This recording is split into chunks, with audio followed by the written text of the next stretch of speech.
Have you ever been in an interview, either leading one or sitting in one, and just thought, we're all just pretending this matters? Same questions, same rehearsed answers, same polite nodding, and then 6 months later, you're shocked when the hire doesn't work out. Here's the truth most leaders don't want to admit. Most interviews are terrible predictors of real performance. So today, I want to walk you through 10 interview questions I actually trust.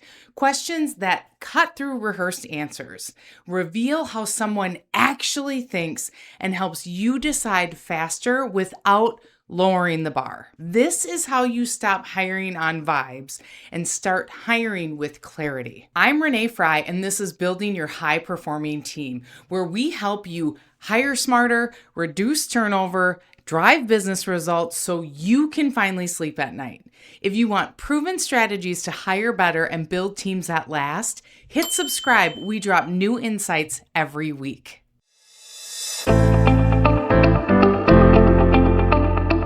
I've spent 2 decades inside hiring conversations from the plant floor to the C-suite.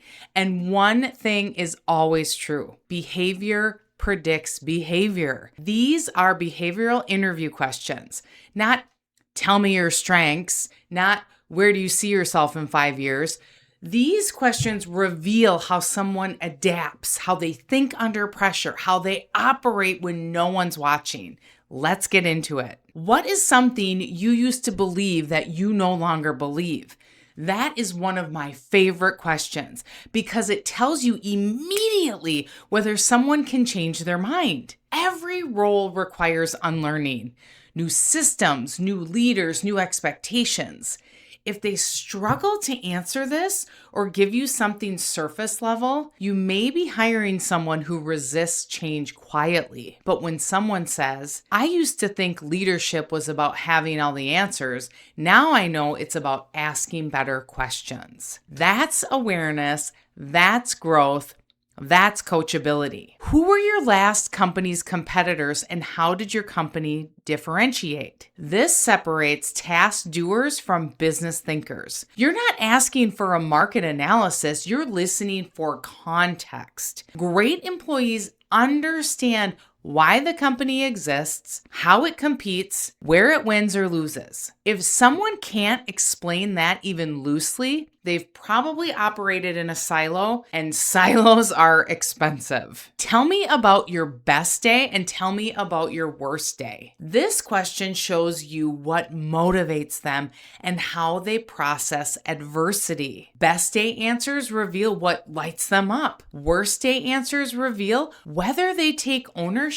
or blame everything around them. High performers talk about responsibility, learning, and impact. Low performers talk about what everyone else did wrong. If I called your last boss, what would they say about you? This question raises the heart rate on purpose. You're not looking for perfection. You're looking for self-awareness. Pay attention to how they describe themselves and how they describe their previous boss. People who carry unresolved resentment usually bring it with them. What are you working on outside of work right now? This isn't about hobbies. It's about energy. People who invest in something outside of work tend to bring more clarity and resilience into work. You're listening for curiosity, growth, balance, not grind culture. You have 2 teleportation devices. Where do you put them and why? Yes, it's unexpected, and that's the point. This shows how someone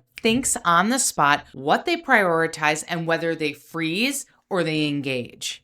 And honestly, it lightens the room. Sometimes reaction tells you more than the answer. Do you remember everyone you met today? This is powerful for leadership and client-facing roles. It tests presence, attention, and connection. If they don't remember names, that's not always a deal breaker, but how they respond absolutely matters. If you didn't need the paycheck, why would you still come to work? This gets straight to motivation. People stay for different reasons: impact, growth, belonging, mastery. Misalignment here is one of the fastest paths to turnover. Tell me about the last real conflict you had at work and how you handled it. Conflict happens. Avoidance kills teams. You're listening for ownership, communication, and resolution. Vague answers are a total red flag. Specifics matter. What's one question I didn't ask that I should have? This is where great candidates lean in.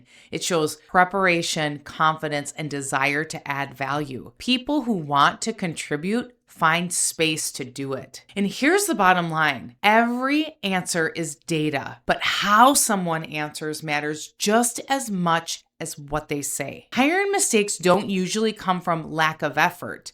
They come from asking the wrong questions. If this resonated and you found it valuable, please share it with another hiring leader who is serious about building stronger teams. And if I can help you, that's what I'm here for. And if you haven't subscribed yet, do me a favor and hit that subscribe button. We drop fresh insights every week to help you hire smarter and lead stronger. And lastly, if you're ready to fill a critical role or sharpen your leadership pipeline, visit TalentQ.net, where exceptional companies meet exceptional people. And I have a free hiring guide in the description, so feel free to get your free copy. I'm Renee Frey, and this has been Building Your High-Performing Team from the recruiters who know your business, TalentQ. When your team is dialed in, that's when leadership feels effortless. Cheers for now, and I'll see you in the next one.